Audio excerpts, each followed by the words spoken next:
I don't know if you saw this, and it's a sad story where they arrested this man because he was in a murder-suicide pact with his wife. And he killed his wife.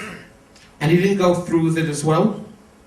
And it got me thinking, at what point did he change his mind?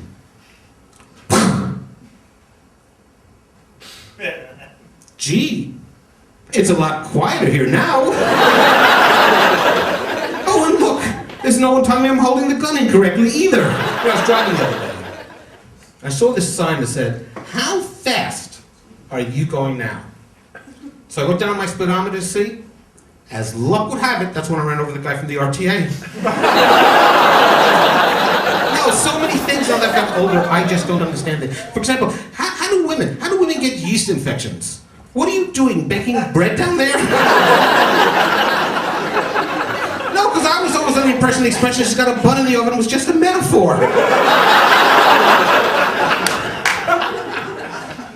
So many things I just don't get. I've been in this country over 32 years. There's still things about Australia. I apologize. I just don't get. I'm sorry. I apologize. For example, there are signs on the highway, and I'm sure you've all seen this sign on the highway. Wrong way. Go back. What type of fuckwit needs that extra bit of information? There are signs in America. I don't get it. There's a sign in McDonald's in America that says, "Dogs are not permitted." Right next to that is another sign that says, "We allow seeing eye dogs." Who reads this sign? There's a sign in a Rockdale pet store that says "Live puppies for sale." But my favorite one is in the Blue Mountains. I'm sure you've all seen this one as well. It says, "Falling rocks don't stop." Well, why would they stop? There's gravity and laws of physics. How does a guy from New York end up in Sydney, Australia, doing stand-up comedy? Well, that's an interesting, it's a long story. Well, do you have a short version? I could perhaps get one. Came out as a school teacher, things didn't work out, became a comic. Good. Excellent. Next. No, I came out here in 1976 for 2 years. It just got too hard to get back, so I stayed. And I taught for 18 years, and then I started doing comedy overlapping, and then there was the incident, and then I stopped teaching.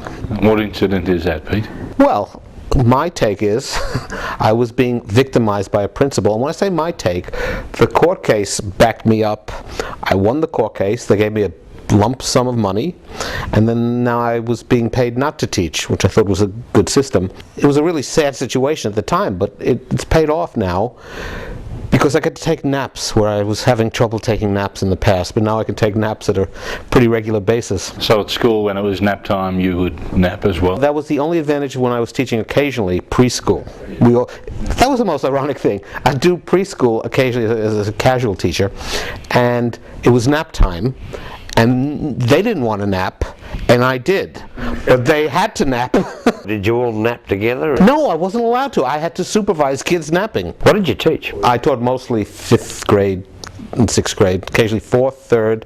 When I first came out here, everything from preschool to 6th. Was there any particular subject there, like English? Was it English? Or? I did try and teach them English, yes, but no, all subjects. That's why the kids are walking around now going, "Yo, yo, what's up?" They picked it up from me. Mine would be more a fetching thing. Why? Why me? Why does this happen to me? But it's a different culture. What about your wife? She hasn't taken them to court yet, because she's a teacher too. She thinks he's still working. She's a teacher until people see this interview, and then perhaps not. And what does she teach? She teaches primary school as well. She's teaching 5th grade this year at Yaguna Public School, which is where comedian Ando went. There's a lot of students now rebelling and standing up to teachers, and you know it's in the news a lot now. Did you have any incidents at school with students? When I first came out here in 1976, you were just a kid. There was discipline. You were allowed to cane children. Did you? No, I thought it was barbaric. I thought you know, 1976, 20th century, electrodes in the genitals, and you have a little box, and you get to push buttons. But no, they're primitive, very primitive. No, I never hit a kid while other people were looking. No, I never hit a kid. I did yell, which you're not allowed to do now, because their egos, children's egos will be damaged. But they're allowed to do a lot to you. Well, I know high school teachers have been hit, you know, punched, things like that, but that was the other nice thing about teaching 5th grade. I was the toughest kid in the class. I got an email this month, honestly, I'm not making this up, I know it sounds like an email from an ex-pupil that I taught in 1978. And she just wrote this lovely email. So yeah, I do miss it a bit, but I really don't think I'd have the patience anymore. And I could not yell. Yeah, I've spoken to you before. You have to yell. What do you mean? No, think about it. When these kids get a job, you know, the boss isn't going to go, oh, did I inflame your ego? I'm sorry. Oh, did I hurt your feelings? Please forgive me. Let me give you a bonus. These kids have no idea the way it is now. But I'm not bitter, and I think that's the key. Look, being American by birth, you know, I am all for merchandising. It is part of my genetic and cultural heritage, and I honestly believe you can take merchandising just too far. Have you folks ever seen one of these? This, ladies and gentlemen, is a 101 Dalmatian coloring book. I don't know if you can see this in the back, so I'll describe it to you. It is a bunch of Dalmatian puppies playing the piano. And I remind you people, the piano keys are black and white. The sheet music is black and white, because if this works, we could all quit our day jobs and make our own coloring books. Like 101 polar bears in a blizzard doing their fucking crossword puzzles. Coming up, growing up in New York. And we go snooping. Comics.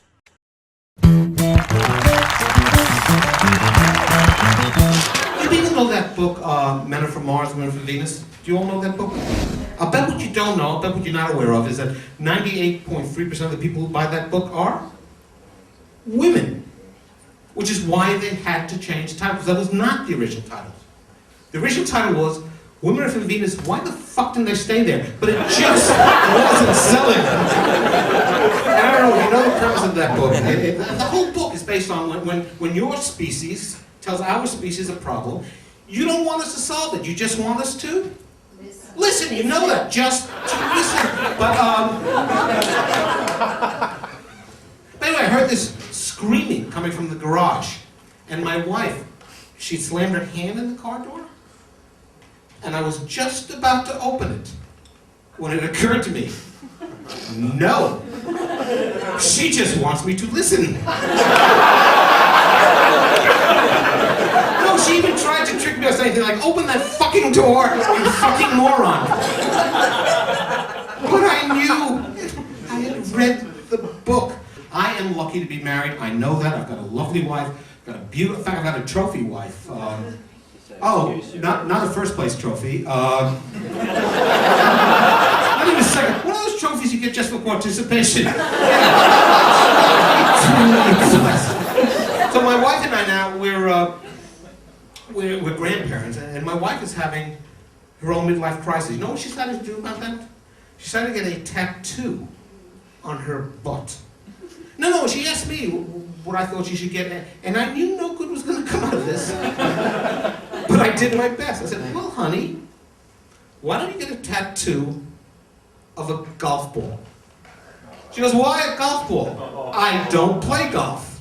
I go, yeah, no, but with the dimples in your ass, you'll seem really three-dimensional. No,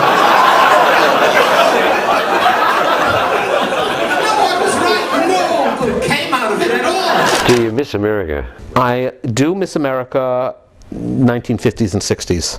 I know if I went back, in fact, the last time I was back was in 94. It was nice being there, but it's not what I remember. Did you teach back there, by the way? I taught there for just under a year there. but that was as a substitute casual teacher. They call them substitute teachers there. That was in New York. No, actually, I was in Connecticut. I never taught in New York. I never did comedy in New York. Some people say I haven't done comedy here, but you know, that's a different issue altogether. I do miss New York. I'm one of those people. I'm really lucky. I don't feel at home here. I don't feel at home there. It's a perfect world. I have no place.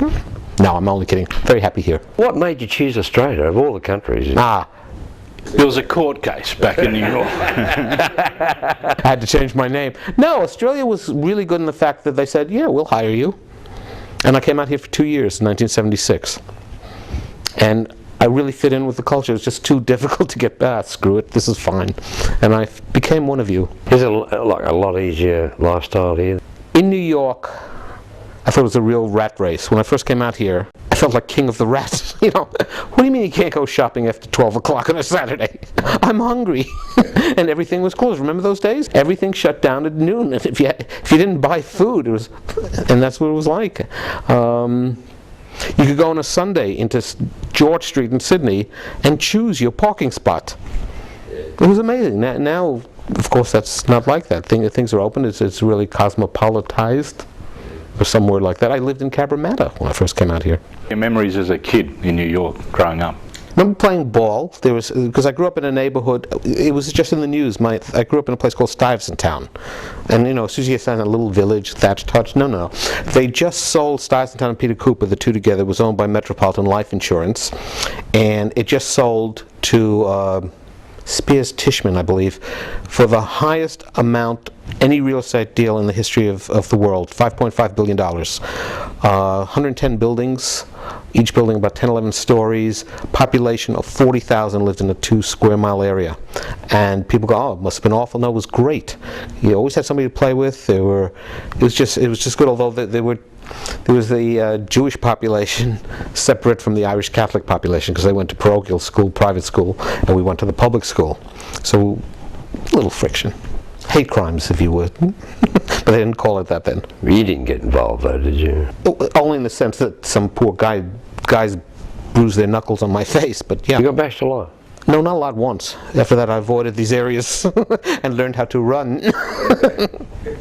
But yeah, one really bad beating as a kid. That's not including from my parents. This is strangers. Do you think there's a difference in American comedy and Australian comedy? Sitcoms, I think American sitcoms are great. I mean, they're bad ones. I was talking earlier with you about this. They had this horrible one in 1960s, My Mother the Car, about this guy's mother who dies and comes back as a car. Jerry Van Dyke was in it. But I think, generally speaking, you know, from I Love Lucy to the Dick Van Dyke Show to Seinfeld, Curb Your Enthusiasm, I think American sitcoms are great. Stand-up comedy, I think Australian comics far and away better. Why do you say that, though? You've got to be quick. The audience has no patience. But I think some of the stand-up comics, the best stand-up comics I've ever seen, in my opinion, are Australians. I don't mean to be rude, but it's nap time. Already? Right. This is an interview.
My age, because I'm a lot older than you actually. I know I don't look it, but I get a lot older than you. And no, because you get these really strange presents. Because my wife's always saying to me, Peter, you're stressed, you're constantly stressed, you're always stressed. Why are you stressed? Yeah, honey, what could be causing that? So for a person to relax me, she got me some of those Chinese bowls you massage. Yeah, no, first there was a lot of screaming from Lin Chow, but he actually seems to enjoy it now. There must be people who actually enjoy having headaches. No, think about this. Why else would you buy Panadol instead of Panadol Rapid? You know, I've got this splitting migraine, but fuck, I'd like to enjoy it for a couple hours longer. I'm writing an activity book now. It's an activity book for adults. It's called Where's Clitoris? It's not like Where's Swally? It's small, hard to find. Never the same place twice. But the major, we all know, but the major difference is, with a lot of effort, eventually you can find Wally without having to buy jewelry. Still to come, the funniest joke he never wrote. And it's nap time again.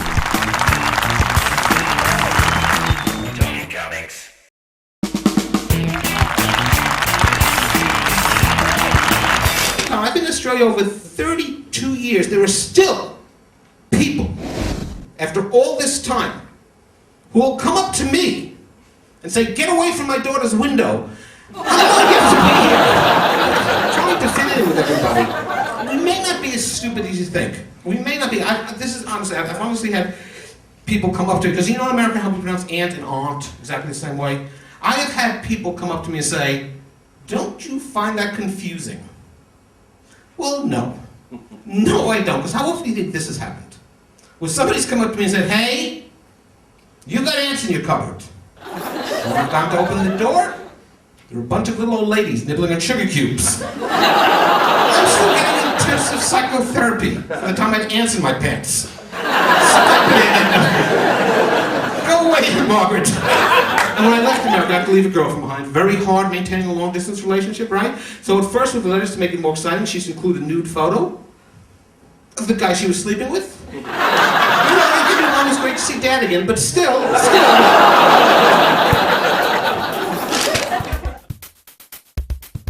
Have you ever seen aliens? Yeah, I've been interviewed by 2 today. Has anything strange ever happened to you that you couldn't explain? When the dog passed away, our 2 different fire alarms went off at different times in the strangest beat. Have you ever taken dance lessons? Do I look like I took dance lessons? If you were a crayon, what colour would you be? Yellow, to match my bright, cheerful personality. What's the funniest joke you never wrote? This woman is in the shower and somebody's at the door delivering a telegram, and the woman goes, I can't get it now, I'm in the shower. Why don't you sing it to me? Because he used to have singing telegrams. He goes, I really don't think it's appropriate for me to do that. And she goes, no, please sing it to me. He goes, no. And this argument continues, and finally he gets so upset he goes, your sister Rose is dead. My mom now is 87 years old. God bless her. God bless her. But she walks like this now. So cute. I go, you know, Ma, I'm no expert, but if you cut that little plastic piece from your slippers, I think you'd do better. I guess we all reach this point sometime in our life. For you, it's already happened. You're a granddad. Yes. I didn't know where that was going to go. Yeah, I didn't either. Yes, I am a grandfather. Is there a question with that? I'm just inquiring about what it's like to be a granddad, really.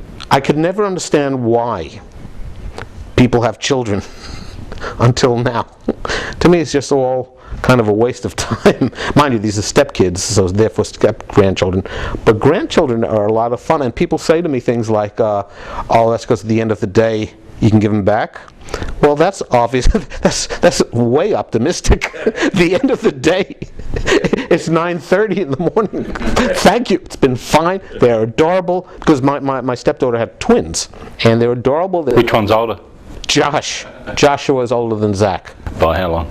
Certainly a short amount of time. It wasn't like a couple of years apart or anything like that. Well, twins don't usually come a couple of years apart. No, but you could have twins born in different centuries. Do you actually have any children of your own? No. Or do you just go around? I just borrow. And that's fine, believe me. It's more than enough. Never wanted to have any? No. Not having kids, is that a money thing? Because you found out it costs $1 million to have a kid up to 17 or something like that? I find that, yeah, first of all, I find that amazing. But here, let me just tell you a quick story. My wife and I would, because you remember my dog, you guys were here the day before he died, because he was leaving notes. He was depressed when he met you guys. No. This was very sad. But one day, my wife and I are looking at the dog, and my wife says to me, gee, I wish he could talk. I said, honey, that's the same mistake you made with the kids. The kids, I'm sure, are fine until they start saying, you know, piss off. Whew, that went by quickly. Where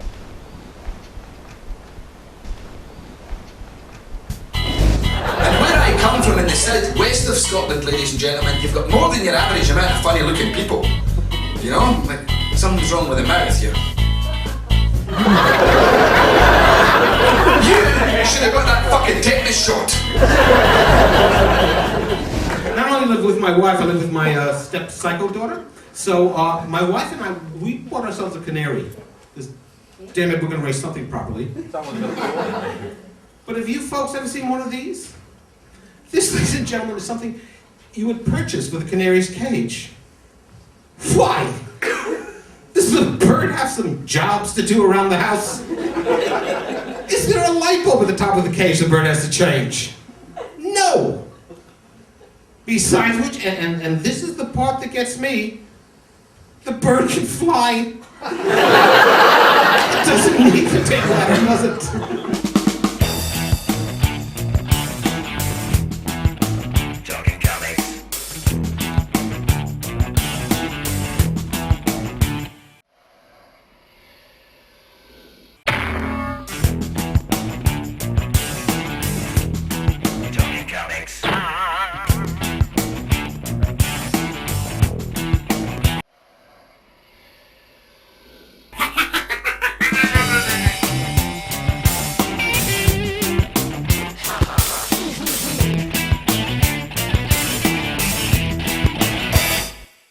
Straight. No, but even if I was gay, I'd like to think I could do better. But